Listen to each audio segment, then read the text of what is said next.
It's your boy, Coach Defense here. Thanking you for supporting the channel. Become a lockdown defender by hitting that subscribe button if you haven't done so already. And if you're enjoying your time, hit that like button. Help us grow in the community. Now check out our latest video. Leave a comment. And as always, you got to step up to lock it down. We got a little fun segment for the pod, right?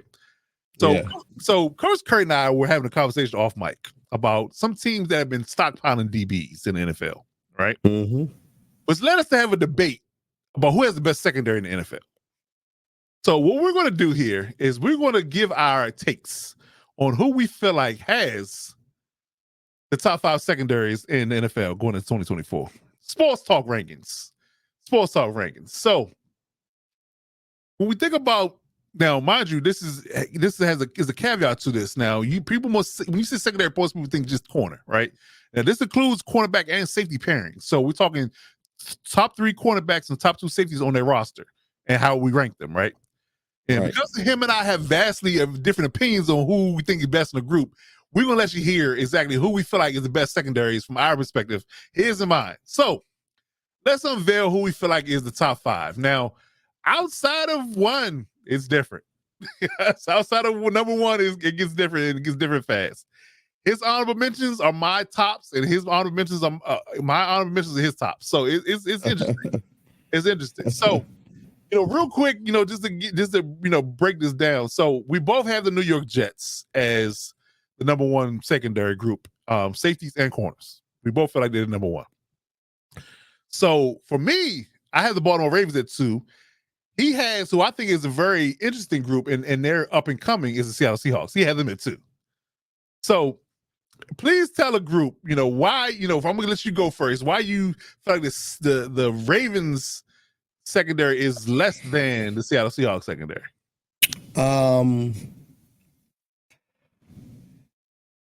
The Kansas City Chiefs and what the Kansas City Chiefs did exposed something in the Baltimore secondary to me. Oh, did that? Yeah. And then on top of that, I took into effect removing Hamilton, stone cold dog, right? Hands down. But that's you have to include him because we're talking safeties and corners. Right, but I'm like, he's solid. He is clear. I put him 98, 99. I'm cool with him. All right. I can't remember the other gentleman's name who got smoked by Kansas City. One of the safety or the corner? The corner. Oh, he's not there anymore. They drafted Nate Wiggins. I'm talking about the 2024 groups. You got Humphreys, Wiggins, Marcus Williams, and Cal Hamilton. And the reason that gave me pause is how frequently lately Humphreys has been injured. Oh, okay. Now, and so that, I know they have a very good secondary, but when I looked at it, that injury made me pause because I was like, wait a minute. The drop off, especially this year, the drop off of an injury outside of Hamilton, it's so dramatic. Okay. Now I get it. That it made me very concerned, and so that's the only reason that gave me. And if you look at a lot of my picks, it's not that I don't think that team is good; it's the injury history of the Seattle. So I mean, not Seattle. You is sustainability. Yes. Because what does it matter if you have an all-world secondary, but one of your players or two of your players have been drastically injured multiple times? Okay. And so now all of a sudden it's looking like, well, damn, yeah, but am I going to get past 6 games with you, 7 games with you? And then if I do lose you, how drastic is that, right? So that's why you saw me. Now I'm getting credence why Seattle is so good to you, because you feel like even if they take injuries, they have so much depth that they still can put on 3 or 4 guys that could be Pro Bowl caliber. Okay. Yes. I respect that. Yes. I respect that take. I respect that take. But I didn't focus on none of that. I just looked at the talent level. Like we're all things that were created equal, all things remain equal. We're going to line up together. I think the Ravens get it done in a better and more glowing fashion than I think the Seattle Seahawks do at the moment. Now, in a couple of years, we could be talking about this whole different conversation. Like, because they could go 3 to 4 or 5 deep in Pro Bowl caliber talent, just a corner, you know. Yeah. But from a unit perspective, the Ravens to me are up there for me. Yeah, but that's why when I looked at a unit, I looked at if somebody went out, if somebody went hurt, who would be the next person to step in, and you not missing a beat as a unit. Down a rabbit hole. I'm just looking at talent. You were deep. You were deep. I mean, you talking, Mariana Trench deep on me right there. Yeah. We talking deep sea dive. You were deep sea diving. Yeah. I went looking for gold. I went looking for gold. You definitely did. Yeah. Okay, so 3, I had to put the Eagles on the list. I just they improved that unit, but so well, and the safety's underrated. They got Chauncey Gardner-Johnson back. I think the Eagles are number 3 for me.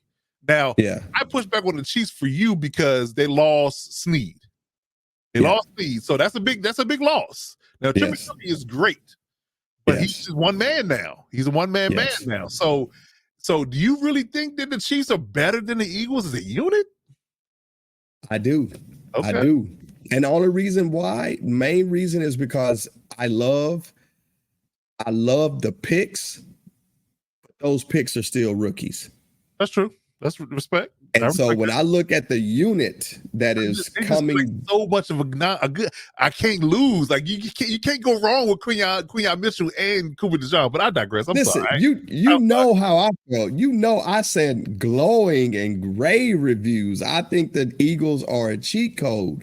So I had to pick up my fanboy soul and move it to the side and look at the fact of these are still walking in rookies that are learning how to play the NFL game. So with that's where I had to remove the fandom.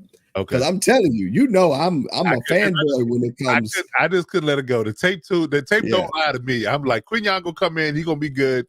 Cooper DeJean is gonna be a Swiss Army knife. I can play him wherever I want to play him. And with they already got Slay. I mean, and the safeties. Oh my God. I think that unit looks really good. But again, I mean, you got to respect to the champs. Respect to the champs. I can't hate on them because again, they get it done, especially with Spags and his ability to call plays and put people in the right positions. I get it. I get it. I'm just looking at it, with McDuffie and Snead not being there no more. Who will fill that void? That's the only thing I question. But their safeties are legit for me. Justin Reed, Shamari Connor, who was a sleeper for me last year, and Brian Cook. I think the safeties are good. I do believe that. And I think, again, they got rings. So what can you say? What can you say? But, for my money, for the splash and dash, I think the Eagles get it. I'm curious about this Buccaneers versus Browns argument because, again, that could go either way. But I'm too much of a fan of Denzel Ward and Greg Newsome to say that the Bucs got a better secondary for my money. But please tell me what gives you warm and fuzzies about the Tampa Bay secondary. So when I look at the Tampa Bay secondary, and I start to compare it against the Cleveland secondary, well, you know what? I just picked Tampa Bay because I'm just now seeing your picks. For people that are watching, we didn't share picks before, right? So we didn't share picks before, but when I look at the Tampa Bay secondary, I look at Jamal Dean. I look at Zion. I look at Antoine, Jordan Whitehead. Antoine might be 1.5 players. Again, that's so now you start to see why I start to look at pieces. And even though Cleveland has Denzel Ward, don't get me wrong, Cleveland has a good corner situation. But then when I go to Antoine Winfield, when I'm looking at you, say Cleveland Browns and Tampa Bay, to me, Antoine is a player and a half to what Cleveland puts on the field. Pound for pound between the two teams, he's the best corner. I mean, best safety in that particular outfit on either team. I give you that. I give you that. But Graham Elford ain't no slouch, but he's no Antoine Winfield. Yeah. And when I look at Tampa Bay, I think Tampa Bay has a secondary that doesn't get as much love and credit, but when I watch them, it's just they're extremely sneaky and physical, and they just for some reason their corners haven't gotten the fanfare that I think they deserve. Because when I look at Jamal Dean, you're talking about it looked like they had a basketball team out there at one time. Tall. Tall. And you normally don't, I know a lot of teams are looking for tall corners, but when I heard that, I'm like, well, why doesn't Tampa Bay get love? Because Jamal Dean looks like a damn small forward out there at corner. And then when I watch him play, he ain't getting cooked.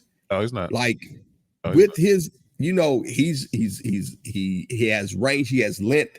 He's out there with smaller, faster, quicker receivers, and he holding his own, and it doesn't hurt that you got Mr. I call him the electric man, because he turns people lights out back there, and he can blitz, he can cover, he has range. So when I looking at Cleveland and then looking at Tampa Bay, when I looked at the collective whole, to me, of all the parts, I feel like Tampa Bay as a collective was why I put them number 4.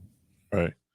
Now, 5 it could go either way. I'm like, I almost could change my pick to the Packers after we talked about them, because like I said, the addition of the safety they just added, on top of who they had already.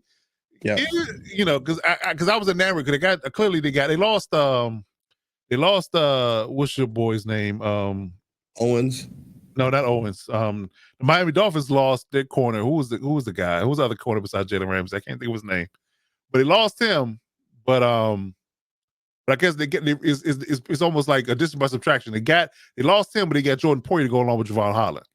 Right. And they had Cam Smith as a holdover from what he drafted last year.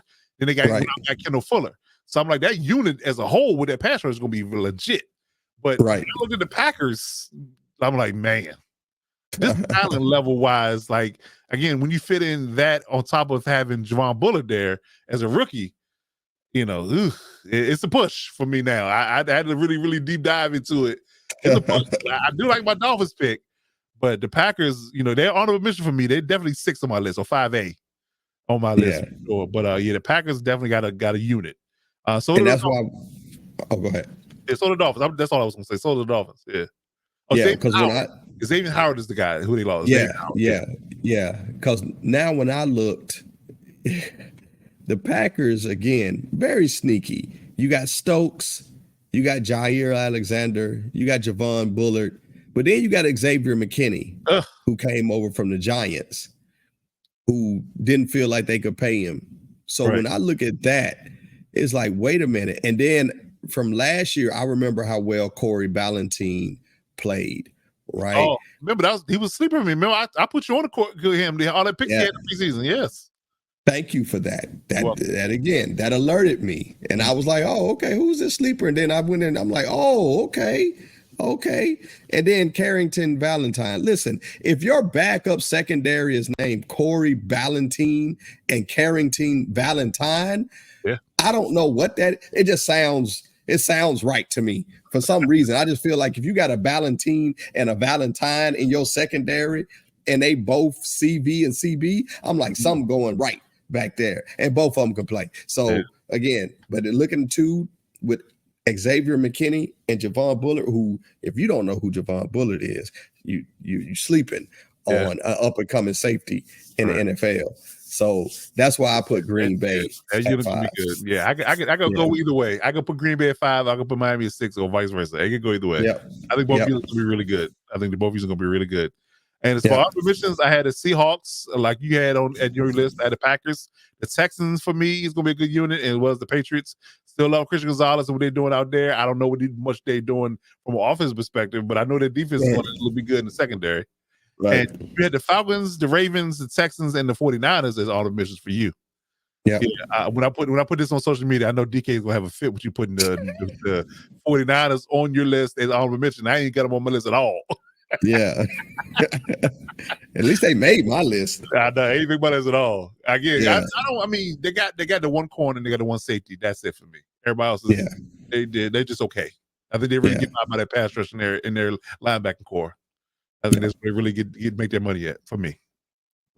Yeah. When I look at it, I mean, DK, don't get mad at me if you watch this, but when I look at it and then I look at your list, I do feel some type of conviction that I don't have Philadelphia on there.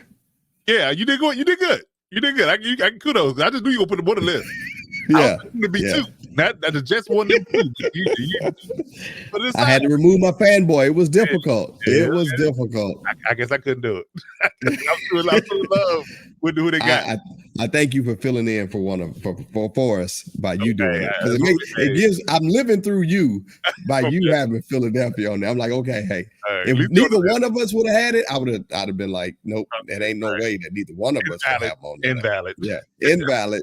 Right. Invalid. I reneged. I just played the spade. I reneged. I'm sorry. I'm sorry. Right. Okay. Well, boom, that is. Please give us your feedback and tell us how you feel about our list and who you think should be there, shouldn't be there. As always, like and comment, let us know how you feel, and we'll get back to you in short order if you were looking for a response. But as always, we appreciate everybody coming through.